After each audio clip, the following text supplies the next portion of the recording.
January 17th, 1944. The sky over central Germany is a steel-grey expanse, heavy with clouds that shudder under the roar of 1,000 aircraft engines. A formation of B-17 flying fortresses cuts through the cold morning air, their silhouettes etched against the dim light. Below, villages shrink to toy-like size, fields disappearing beneath a layer of mist. Flak bursts rip the heavens, sending jagged lines of black smoke and fire around the bombers. In the cockpit, pilots grip controls, faces pale, eyes fixed on instruments that flicker with altitude and speed. Each gunner crouches behind a turret, fingers tightening around triggers, ears ringing with the rhythm of bursts and counterfire. Somewhere in the formation, a bomber shudders violently, a wing partially torn away, yet it presses on, refusing to fall. Below, German pilots chase with determination and disbelief, watching these massive machines shrug off their attacks. The air is filled with the scent of oil, burning metal, and the acrid smoke of flak. And yet, despite the carnage and chaos, these American bombers continue on their mission, unbroken, unstoppable. This is not legend. This is reality.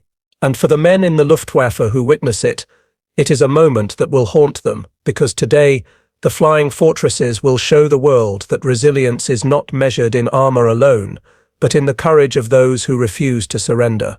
The first bomber limps back toward the horizon, a wounded giant yet still defiant. Its crew knows the true test is not yet over. The clouds ahead conceal both danger and hope.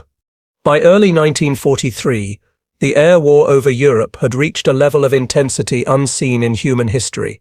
The Allies, determined to cripple Germany's industrial heart, launched a strategic bombing campaign that would test the limits of technology, endurance, and human courage.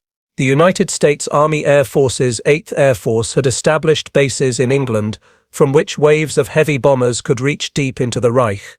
Their weapon of choice was the B-17 Flying Fortress, a 4-engine bomber designed for long-range missions, capable of carrying up to 10,000 pounds of bombs and bristling with defensive armament. Each aircraft was manned by a crew of 10 pilot, co-pilot, navigator, bombardier, radio operator, and gunners stationed at positions that gave the bomber nearly complete coverage from enemy attack. Their missions were perilous. From the moment they crossed the coast, flak batteries sprayed deadly shells into the sky, while German fighters prowled above and below, searching for gaps in the formation. Flying in tight formations, the bombers provided mutual support. Overlapping fields of fire turned the aircraft into flying fortresses, a concept that would be tested to its limits over the industrial cities of Germany.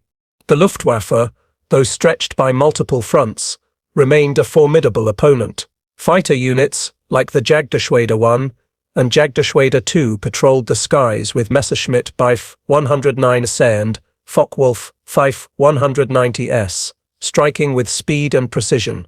For every bomber that pressed forward, dozens of German planes attempted interception, employing tactics honed over years of aerial combat. Yet even as the Germans refined their approach, the Americans continued to push farther into enemy territory, driven by the belief that the war could be won in the skies. The human element added layers of tension and drama. Young men in their 20s, some barely out of training, faced death on every sortie. Crew rotations were grueling. Missions came in waves, sometimes multiple times a week, each flight a high-stakes gamble. Bombers could be struck by flak, fighters, or mechanical failure at any moment. But the men of the 8th Air Force adapted, relying on teamwork, drill, and trust in the machinery around them. Survival was a mix of skill, discipline, and sheer luck. Meanwhile, intelligence briefings underscored the challenge. Reports from reconnaissance aircraft and code-breaking efforts informed commanders of factory locations, Luftwaffe deployments, and potential risks. Missions were planned with surgical precision, yet the unpredictability of war ensured that no flight ever unfolded exactly as intended. Every sortie demanded courage under fire, meticulous coordination, and the readiness to confront the unimaginable. The B-17 itself became more than a machine. With its armor plating, self-sealing fuel tanks, and powerful defensive guns, it was designed to withstand punishment, yet the true measure of its effectiveness lay in the crew's ability to operate it under extreme stress. From the bombardier in the nose, scanning for target coordinates, to the tail gunner, scanning for fighters from below, every man had a role that could mean the difference between life and death. The stage was set. Industrial Germany braced for relentless assault. The Luftwaffe prepared to defend every inch of the Reich. And in the skies above, formations of flying fortresses would begin a campaign that would test both man and machine in ways that would leave even seasoned German pilots in awe. As the American bomber offensive intensified through 1943, the Luftwaffe faced a growing dilemma. Resources were stretched thin across multiple fronts: North Africa, the Eastern Front, and the Atlantic, and yet, defending the skies over Germany remained critical. German fighter units, experienced and aggressive, developed tactics to exploit vulnerabilities in the bomber formations. Head-on attacks, high-speed dives, and coordinated squadron maneuvers aimed to bring down the heavy bombers before they could release their deadly payloads. The Messerschmitt Bf 109, fast and nimble, often led the initial strikes, while the Focke-Wulf Fol 190, more robust and heavily armed, engaged in sustained dogfights with bomber gunners. Flak batteries on the ground complemented these efforts, creating lethal zones that could tear through wings and fuselages in seconds. German pilots, many of them veterans of campaigns over France and the Eastern Front, expected to overwhelm the American formations with superior maneuverability and tactical skill. Yet they quickly discovered that the flying fortresses were unlike any aircraft they had encountered. American crews flew in tight combat boxes, a formation designed to maximize defensive firepower. Each B-17 was surrounded by overlapping arcs of machine gun fire, meaning that any attacking fighter risked being cut down before it could reach its target. German pilots, trained to strike quickly and retreat, often found themselves trapped in a storm of bullets, their attacks disrupted by the sheer volume of defensive fire. The result was a psychological as well as physical challenge. Even experienced Luftwaffe pilots began to hesitate, reassessing the risks of attacking these heavily armed bombers. Meanwhile, the Americans were refining their own strategies.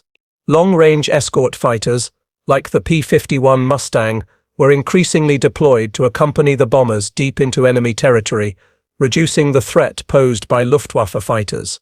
Navigational precision, timing, and altitude management became critical components of mission planning. Each mission required a careful balance between aggression and caution, precision and adaptability. Bombing targets were often factories, rail yards or oil refineries, critical infrastructure that could cripple Germany's war machine if destroyed, but well protected by anti-aircraft guns and fighter patrols.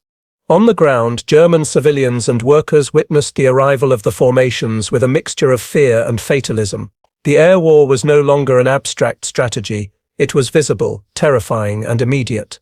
Smoke from earlier raids rose in distant columns, reminding all that the industrial heart of Germany was under relentless assault. The Luftwaffe pilots, many themselves young men in their 20s, faced mounting pressure. Failure was not just a personal risk, it threatened entire communities, factories, and the ability of Germany to sustain the war. Amid these pressures, the resilience of the B-17 crews became legendary. Stories of bombers returning with half their wings torn away, engines ablaze, or fuselages riddled with flak were not exaggerations. They were recorded in mission reports, survivor accounts, and Luftwaffe intelligence briefings. For German pilots observing these machines in flight, it was a revelation. A bomber could take incredible punishment and still maintain altitude, still fly in formation, still reach its target, or make the perilous journey home. It was in this crucible, the clash of strategy, technology, and human endurance, that the stage was set for some of the most remarkable aerial feats of the Second World War. The B-17 was more than metal and guns. It was a testament to American engineering, training, and determination. And as the Luftwaffe braced for each new raid, pilots could not shake the growing recognition that these flying fortresses were something entirely different, something that would redefine the air war over Europe. This resilience would soon be tested in ways that even the most experienced German pilots could not have imagined, as the next wave of missions approached. In the cramped fuselage of a B-17, 10 men shared more than space. They shared fear, responsibility, and the fragile thread of survival. Pilots and co-pilots gripped their controls through hours of turbulence and flak, sweat freezing on their brows in the thin, icy air. Bombardiers hunched over northern bomb sites, fingers numbed by cold, eyes locked on distant targets. Gunners rotated through their positions like sentinels, scanning the sky for the telltale glint of Messerschmitts or the black streaks of approaching Focke-Wulfs. Each crew member was acutely aware that a single mistake could cost them all their lives. Yet it was in these extreme conditions that camaraderie emerged. Messages passed through intercoms, brief nods of encouragement, and the subtle reassurance of knowing someone had their back became lifelines. Many crews were in their 20s, thrust from classrooms and airfields into a theater where death could arrive in a heartbeat. The human element, courage, endurance, and a willingness to act despite fear was as crucial as any mechanical innovation. When a B-17 sustained catastrophic damage, it was often the resolve and quick thinking of its crew that turned near-certain destruction into survival. The B-17 Flying Fortress was a machine engineered for survival. Its airframe incorporated redundant systems, multiple engines, self-sealing fuel tanks, and armor plating around vital areas. Even if one engine failed or a section of wing was torn away, the aircraft could maintain altitude and in some cases continue its mission. Defensive armament was formidable. Up to 13.50 caliber machine guns covered every angle, forcing attacking fighters to risk heavy losses. These innovations were not accidental. Engineers at Boeing, combined with lessons learned from early missions, iterated the design constantly, improving structural resilience and gunner coverage. Crew training emphasized the utilization of every system under duress, emergency engine handling, damage assessment, and controlled landings with compromised wings or engines. When a German pilot reported seeing a B-17 fly on with half its wing missing, it was not myth. It was the culmination of meticulous engineering combined with disciplined crew operation. The success of the American bombing campaign relied not just on machines, but on strategy. Formation flying, the so-called combat box, maximized the defensive firepower of multiple aircraft, creating overlapping fields of fire that could deter even experienced Luftwaffe pilots. Bombers flew in tight, layered formations, with lead elements setting the course and altitude, while wingmen maintained exact spacing to ensure mutual protection. Escort fighters were deployed when possible, though early campaigns often saw bombers operating alone deep over enemy territory. Target selection, timing of the approach, and altitude were meticulously planned.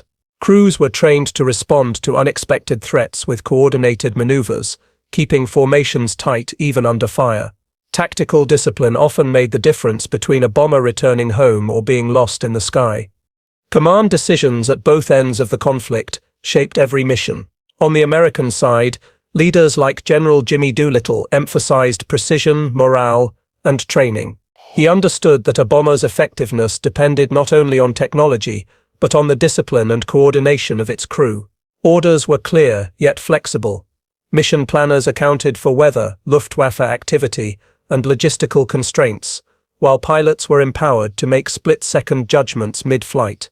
Leadership extended beyond rank. It was embedded in mission briefings, debriefings, and a culture of accountability that demanded courage and clear-headedness under fire.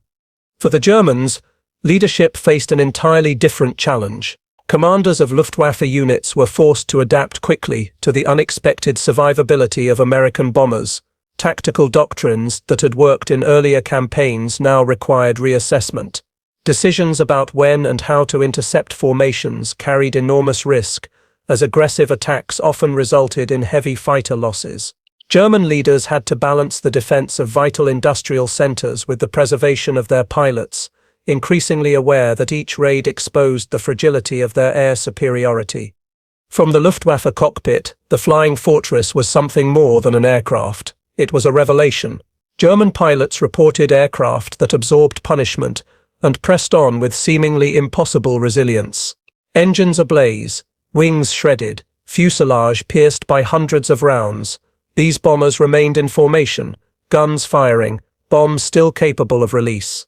The psychological impact was immediate. Hesitation crept into attacks, calculations of risk shifted, and even veteran pilots began to doubt whether their tactics could overcome such durability.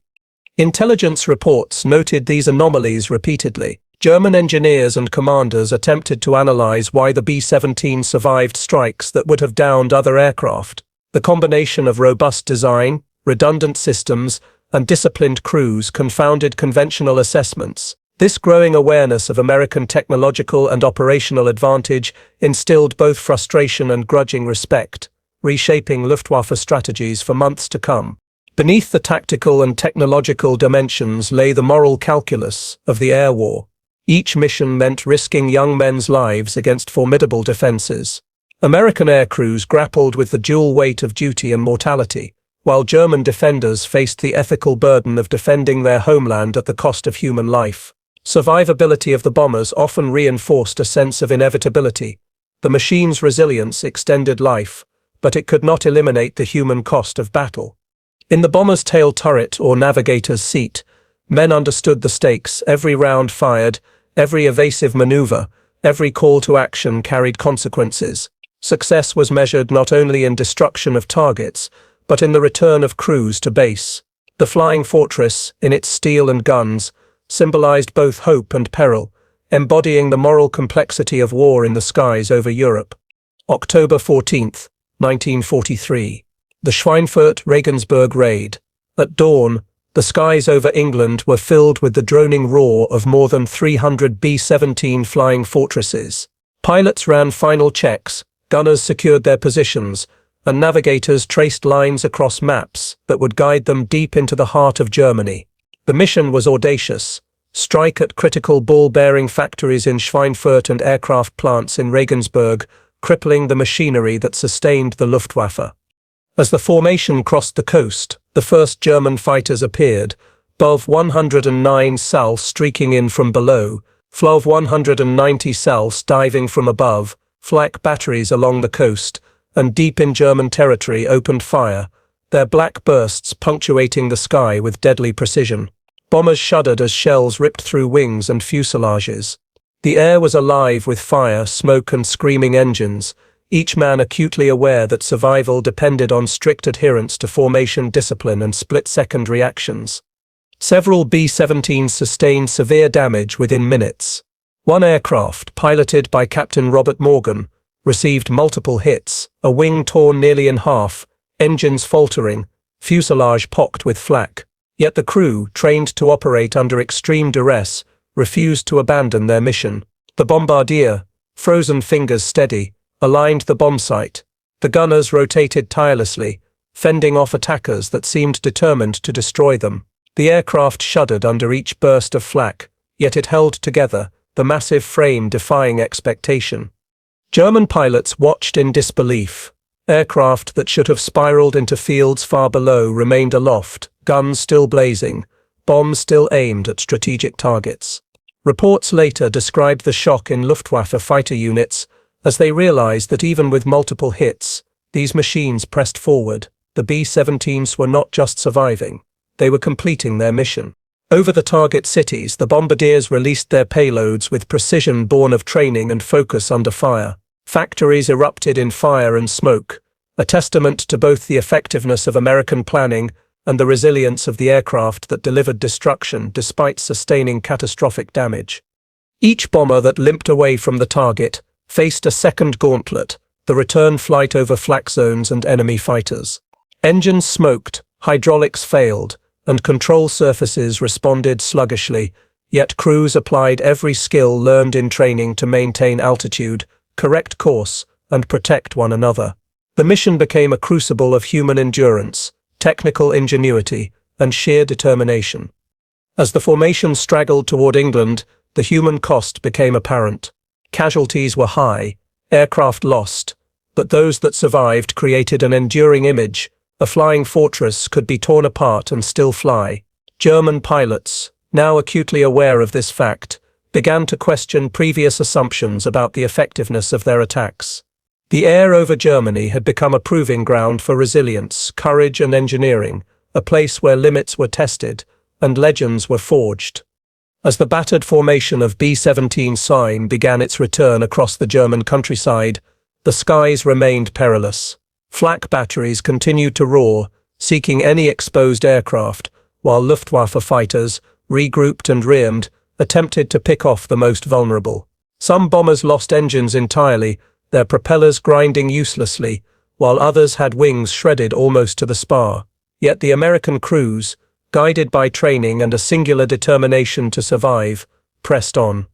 Captain Robert Morgan's aircraft, Memphis Belle, became an emblem of this resilience. With 2 engines out and the tail turret barely operational, it maintained altitude through careful throttle management, banking gently to compensate for the damaged wing. The gunners rotated positions, covering blind spots created by the missing sections of fuselage, while the navigator calculated a route that avoided the heaviest concentrations of flak. Every man understood that failure could mean instant death, yet no panic overcame their focus. German pilots, witnessing these crippled bombers moving steadily toward England, could not conceal their astonishment. Reports from Luftwaffe units described a mixture of fear, frustration, and disbelief. One ace, reflecting on the raid later, wrote that aircraft that should have fallen like stones continued to fly as if made of steel. This was not bravado. It was documented astonishment at the combination of mechanical robustness and disciplined crew performance. The return flight was punctuated by moments of acute danger. Another B-17, hit repeatedly in its left wing, lost significant fuel pressure. The co-pilot applied emergency procedures while the pilot adjusted course to maintain formation. Moments later, enemy fighters dove in, only to be met with a concentrated hail of defensive fire from overlapping guns. The bomber survived, engines smoking, flak holes visible along its fuselage, yet it stayed aloft.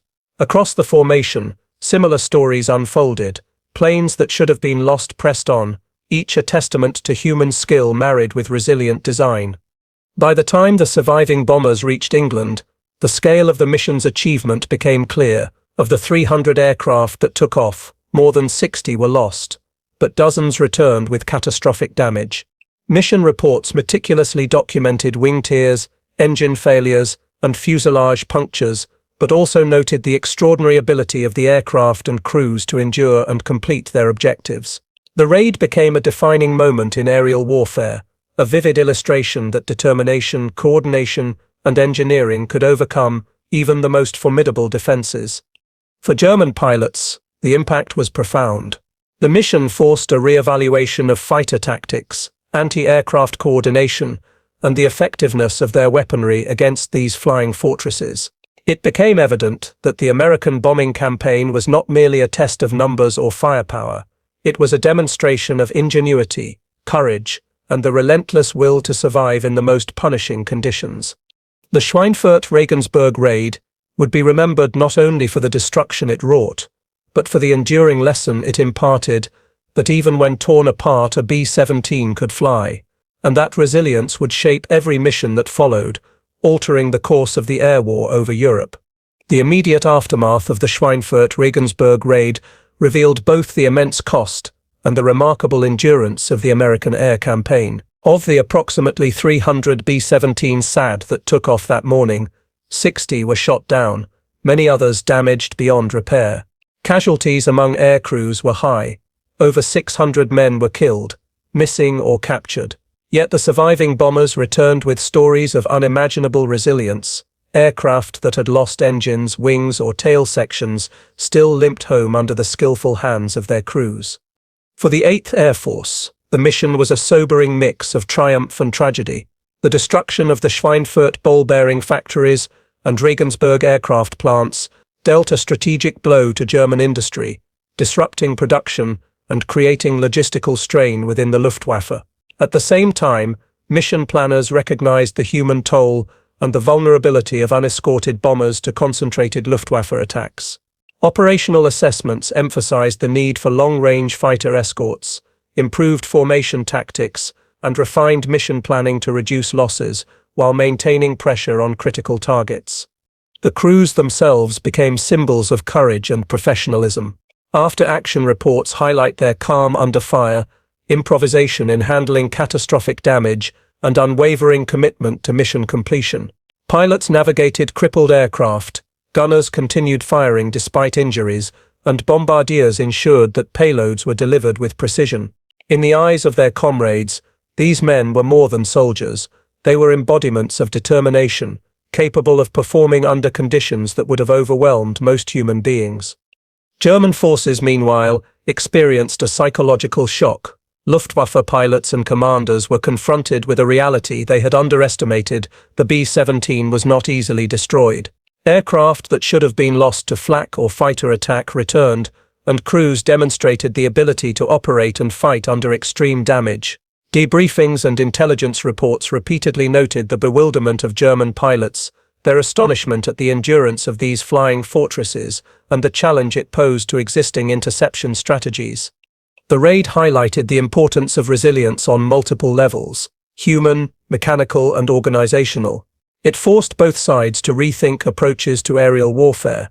For the Allies, the lesson reinforced the value of disciplined training, redundancy in aircraft systems, and the integration of air combat strategy with industrial targeting. For the Germans, it demanded tactical adaptation, the development of more aggressive fighter coordination, and eventually the introduction of heavier anti-aircraft measures, though these would never fully offset the advantages displayed by the B-17 crews. The mission became a benchmark in air warfare studies. Subsequent campaigns were informed by the experiences of October 1943, shaping doctrine, engineering priorities, and the psychology of both attackers and defenders. Above all, it demonstrated that in the skies over Europe, courage and machine could combine in ways that defied conventional expectations. The strategic consequences of the Schweinfurt-Regensburg raid extended far beyond the immediate losses and damages. While the Germans worked to rebuild destroyed factories, the Allies had demonstrated a critical principle: sustained deep penetration bombing could disrupt German war production and force costly reallocations of Luftwaffe resources. German command had to divert experienced pilots and fighters to defend industrial targets, thinning their presence on other fronts. Each bomber that survived further eroded confidence in the Luftwaffe's ability to dominate the skies.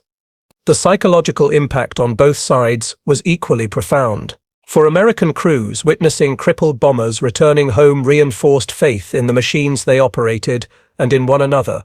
Stories of resilience, planes flying with half their wings torn away, spread through air bases, inspiring new crews and establishing a culture of determination. Mission after mission, the legend of the B-17's endurance became a living reality, shaping morale as much as it did tactical decisions.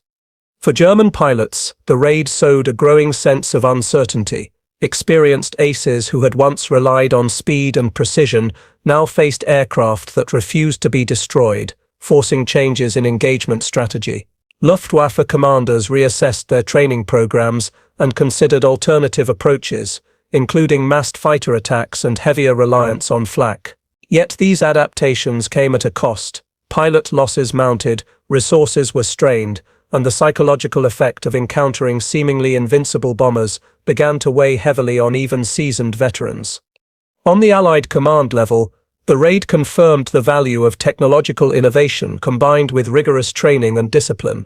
Lessons learned during Schweinfurt-Regensburg influenced subsequent missions. Emphasis on long-range fighter escort, improved formation tactics, and adjustments in altitude and timing became standard.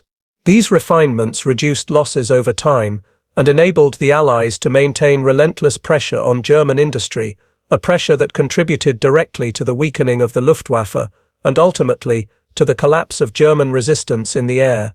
Historians and mission reports alike have noted that this raid marked a turning point in the air war. The image of the flying fortress capable of sustaining massive damage and still returning became emblematic of the United States' industrial and technological advantage. For the Germans, it was a wake-up call. The war in the skies would not be won by skill alone, but by innovation, coordination, and the ability to adapt to an enemy whose resilience often exceeded expectations. The Schweinfurt-Regensburg raid thus resonated on multiple levels: operational, technological, human, and psychological. It proved that courage, preparation, and engineering could converge to defy the destructive forces arrayed against them, and in doing so, it set the stage for the relentless Allied bombing campaign that would continue to shape the course of the Second World War. In the stillness that follows battle, The story of the Flying Fortress endures not in numbers or statistics alone, but in the courage it inspired. B-17 torn and battered, climbing steadily through smoke and fire, became symbols of resilience, both mechanical and human. They demonstrated that technology, no matter how advanced, reaches its full potential only when paired with skill, discipline, and the will to survive. For the men who flew them, each mission was a test of endurance, a measure of character under the most extreme conditions. And for the Germans who witnessed these airborne giants press on despite catastrophic damage, it was a revelation. War was no longer solely about firepower or maneuverability, but about the interplay of human courage, engineering, and the relentless pursuit of objectives. The Schweinfurt, Regensburg raid, and similar missions transformed the nature of strategic bombing. They reshaped tactics, influenced aircraft design, and altered the psychology of combatants on both sides. Yet beyond strategy and statistics, they remind us that history is written in human resilience, the quiet, steadfast determination to push forward against impossible odds. As the battered bombers limped toward home airfields, engines smoking and wings scarred, they carried with them more than bombs or disrupted factories. They carried the proof that survival, defiance, and courage could turn the tide of battle. And in that proof lies a lesson that transcends war, that even when the odds are overwhelming, endurance and resolve can carve a path through destruction, leaving a legacy that echoes long after the guns fall silent.